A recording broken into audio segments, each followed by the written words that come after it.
Hello, my name is Kevin Montgomery, and today I would like to review the article entitled Is Youth Mentoring Beneficial for Child and Adolescent Mental Health Services Users?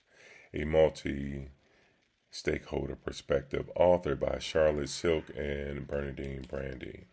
To offer you a little background, internationally, a number of youth who experience significant mental health issues is increasing. It is argued that flexible community-based initiative can help support mental health services to address the mental health needs for young people.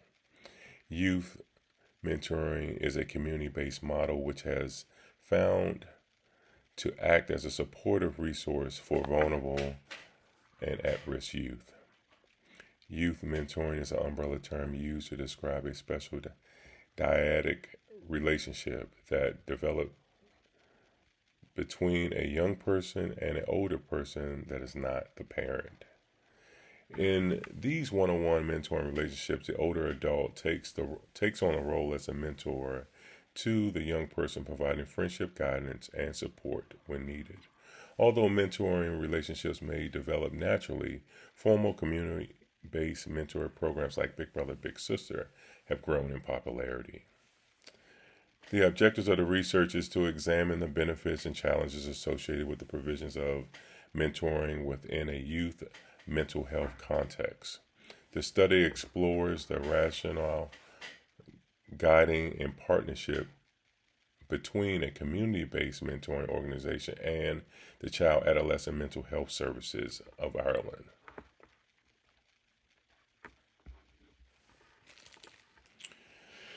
In addition to Big Brother and Big Sisters, the United States have many prevalent community-based programs that have sustained their popularity and in relevance. To name a few, one is the Boys and Girls Club of America. These clubs provide a safe and supportive environment for young people, offering a wide range of programs, including mentoring in areas of academics, arts, character development, career exploration, health, and fitness. And my son actually participated in Boys and Girls Club when I was stationed in Wisconsin. He would go there for their after-school program, and he really enjoyed the program. The curriculum that they had was comparable to the school system, and it gave him a little bit of time to unwind. Then you also have programs like the YMCA Reach and Rise program.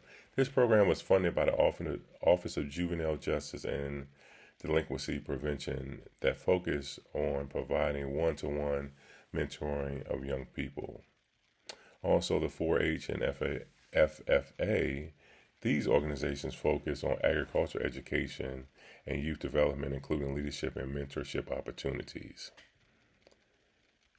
Also, the Boy Scouts and Girl Scouts, these well-established organizations offer character development, leadership training, and outdoor activities, often incorporating mentorship through adult leadership and older peers. And the one that we will highlight mostly in this article is the Big Brother and Big Sisters that was developed based on a core assumption that a supportive and enduring friendship will develop and refine the positive development of a young person.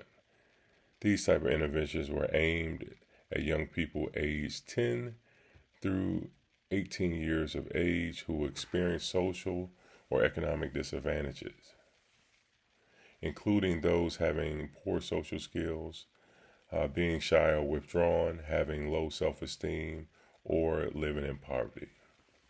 But what is this program really combating? It's combating youth mental health issues. It is said that adolescence is a period of peak onset of mental health disorders.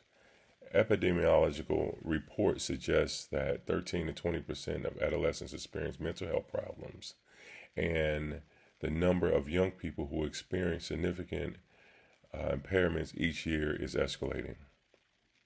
Studies also shown sharp decline in youth happiness and life satisfaction in recent years, while the rate of loneliness, anxiety, depression, and self-harm have increased. Research also suggests that those experience life mental health issues typically experience the onset of these symptoms in early to mid adolescence. Mental health costs are now considered to be the highest single source of global economic burden in the world, while mental health issues that emerge before adulthood are estimated to impose a tenfold higher cost than those that emerge later in life. Mental health problems can have notable ramifications for social and emotional development of adolescents. Research also shows that mental health issues can interfere with young people's capability to cope with daily life and impede their ability to achieve social, emotional, cognitive, and academic milestones.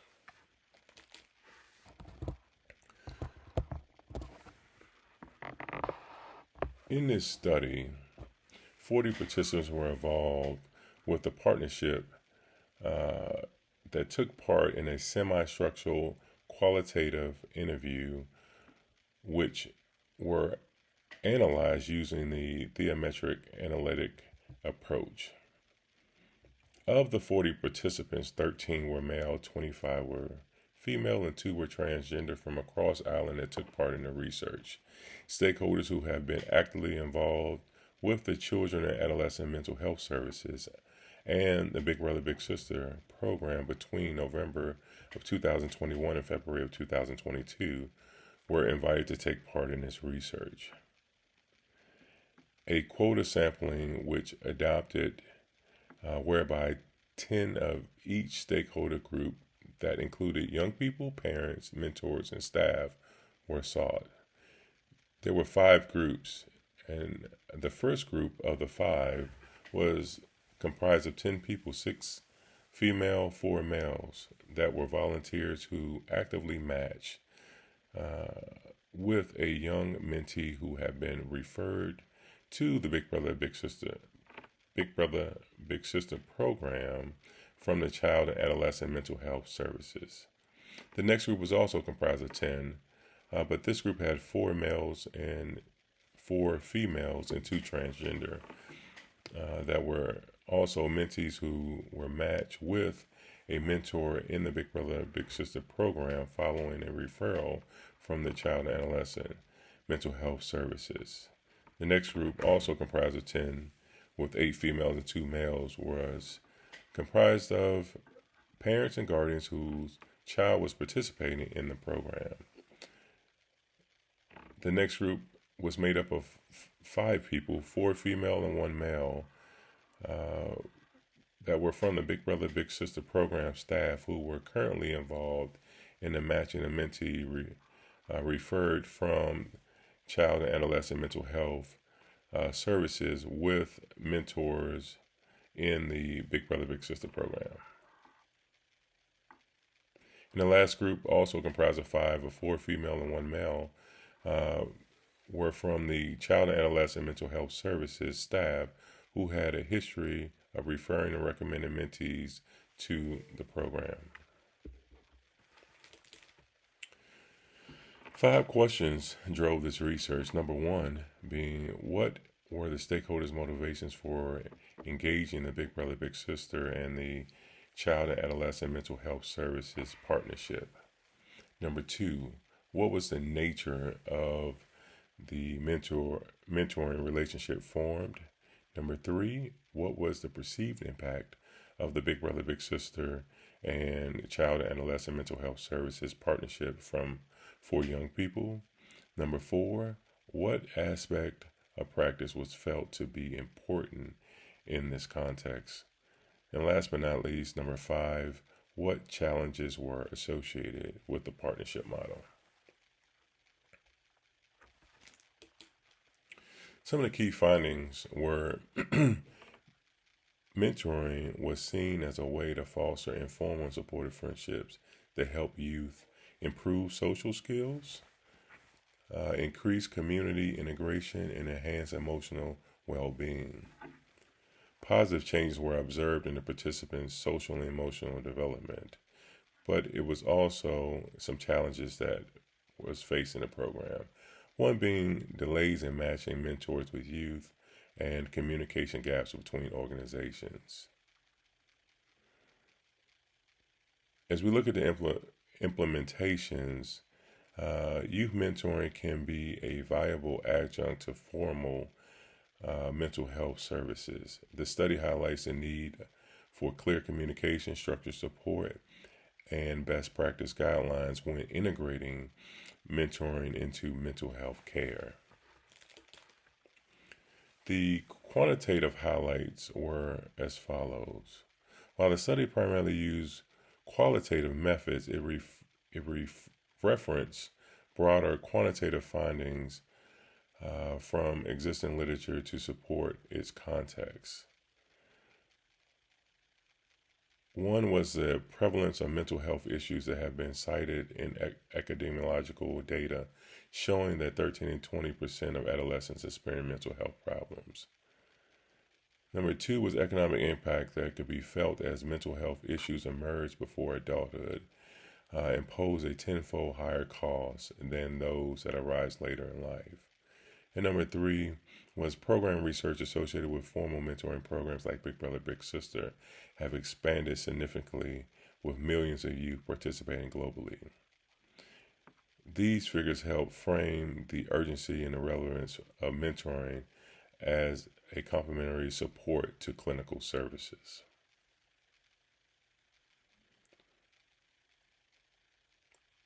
Qualitative highlights were evident as the core of the study was based on semi-structured interviews with 40 stakeholders analyzed using theometric analytics analysis that came up with the following. The benefits of mentoring were social integration was apparent when youth reported feeling more connected with their communities. Mentoring relationships help develop interpersonal competencies involving social skills. Practices described increased confidence, resilience, and reduced feelings of isolation, bettering their emotional well-being. Some of the challenges of the programs, as previously mentioned, was long wait times.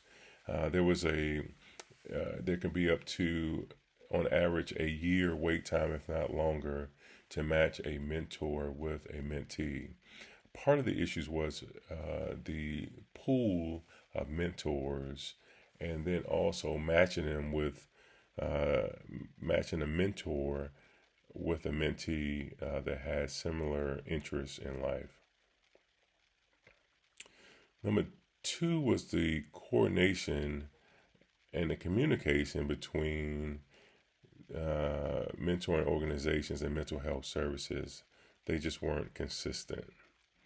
I think when you have a privately run organization such as Big Brother, Big Sister, and then you have a government run organization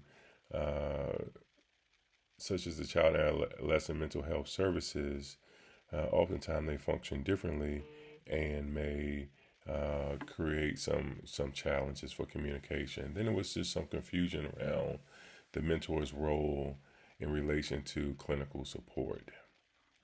From a stakeholder's perspective, the mentor, family, and service provided viewed mentoring as a valuable adjunct to formal mental health and emphasized the importance of informal communication, trust, and relationship that differ from clinical interactions. There is a well-known African proverb is that it takes a child or it takes a village to raise a child. And I think in this situation, that's one of the main takeaways that I took was that, you know, whether you're from the community, you can be a coach at the school, a teacher, a clergyman, a neighbor, a friend. It's everyone coming together to really shape and mold youth of today. And I think through these processes and through these interactions, they're able to kind of travel a straighter path and are statistically more successful as their interaction within the community and with other adults is had. I hope this discussion was enlightening to you as it was to me, and thank you for your time.